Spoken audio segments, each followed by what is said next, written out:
Bitter teenoor die Engelse, uit The Roineck in Mafeking Road, deur Herman Charles Bosman. Roinecke, het ons kalk gesê, as vreemd en eienaardig. Daar was byvoorbeeld daardie dag, toe ek en my neef Hannes met 'n paar Engelse naby die Wetsdorp te doen gehad het. Dit was nie lank na Sannasbos nie, en ek en Hannes het agter 'n rots gelê en die pad dopgehou. Sulke tye het Hannes, soos wat hy genoem het, nuttig deurgebring. Hy het die punte van sy Mauser-patrone op 'n stuk rots afgevryf, totdat die lood onder die staal sigbaar was, en op daardie manier dam-dam-koels van hulle gemaak. Ek het al 'n hele paar keer met my neef Hannes daaroor gepraat. Hannes, het ek gewoonlik gesê, dis 'n sonde daarin. Die Here hou jou dop. Nee, wat? Dis alles reg, het Hannes geantwoord. Die Here weet dat dit die Anglo-Boereoorlog is, en in oorlogstyd vergewe hy altyd 'n bietjie dwaasheid, soos hierdie, veral omdat die Engelse so baie is. In elk geval, toe ons so daar agter die rots gelê het ons daar, deur onder in die pad, 2 perderuiters op 'n galop sien aankom. Ons het doodstil bly lê, en hulle toegelaat om tot binne 400 tree van ons af te kom. Hulle was Engelse offisiere. Hulle het op 2 pragtige perde gery, en hulle uniforms het mooi agter mekaar en piekfyn gelyk. Hulle was die stylvolste mans wat ek in 'n lang tyd gesien het, en ek het heel skaam gevoel oor my eie vervlenterde broeke, velskoene. Ek was bly dat ek agter 'n rots weggekruip het, en hulle my nie kon sien nie.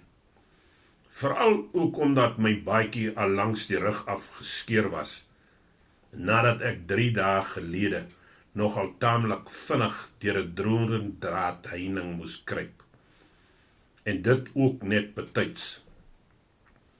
Die veldkornet, 'n vet kerel wat nie so vinnig kon hardloop nie, was omtrent 20 yards agter my. Hy het in die doringdraad heining agtergebly met 'n koel deur hom.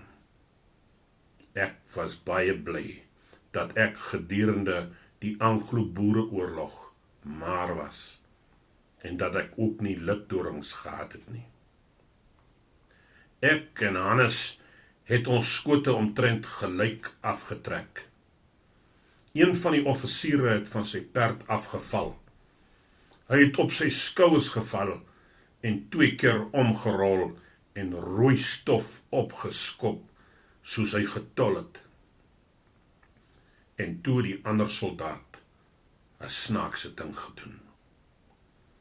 Hy het sy perd ingehou en afgeklim.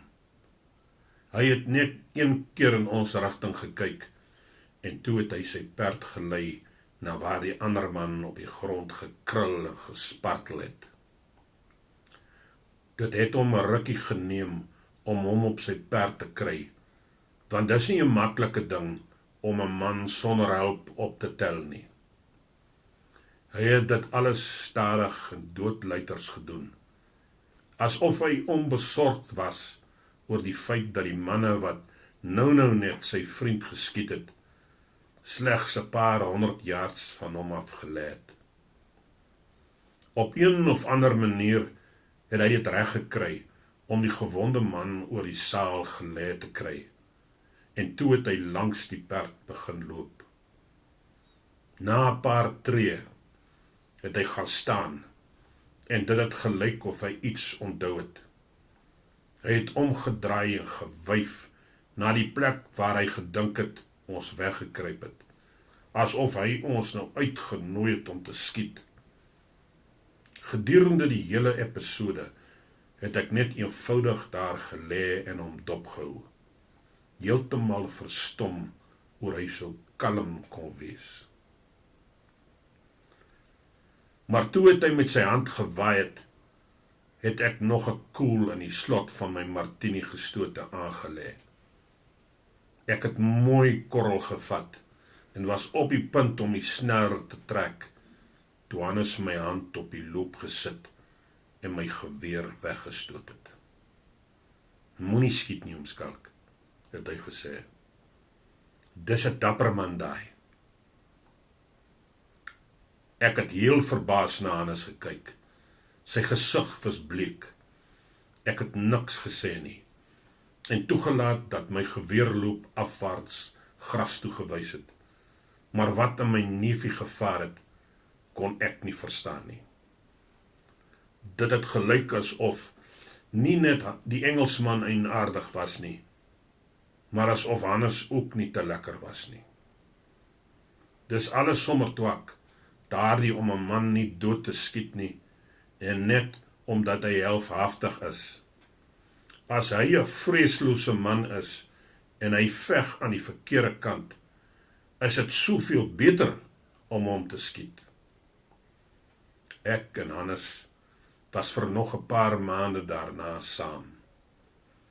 Toe eendag in 'n skermutseling naby die Vaalrivier, is Hannes en 'n paar ander burgers van die kommando afgesny en was hulle verplig om oor te gee. Dit was die laaste keer wat ek hom gesien het.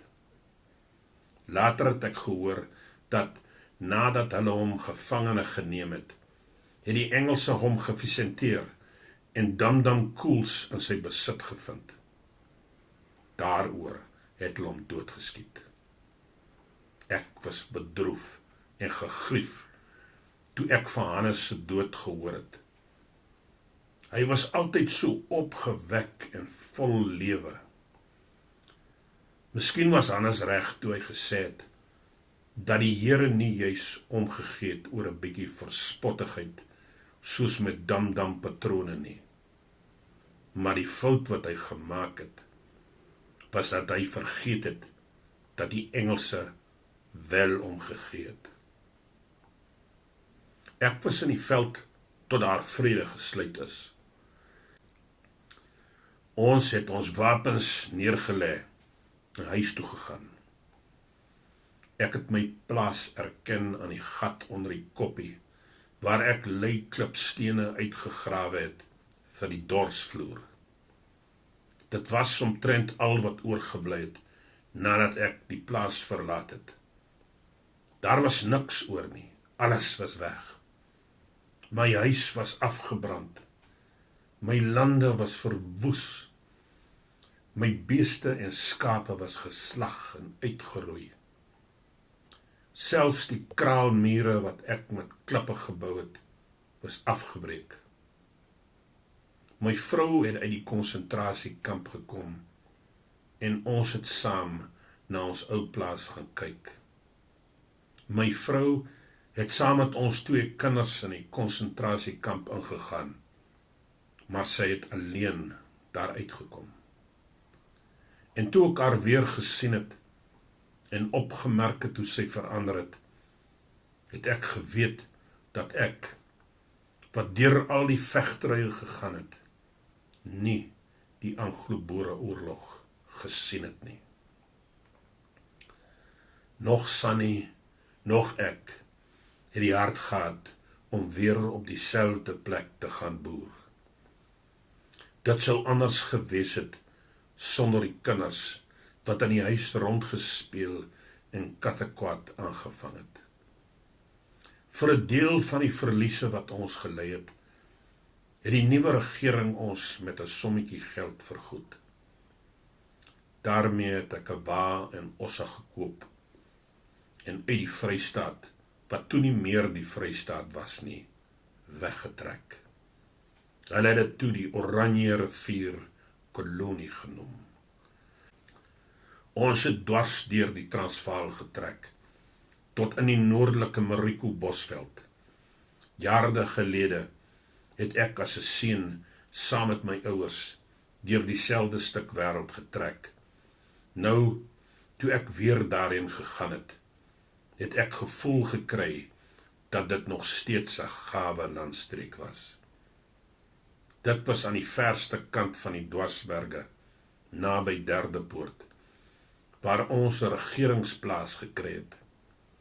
Daarna het ander boere ook daar ingetrek. Ek het een of twee van hulle, wat ook uit die Vrystaat gekom het, geken.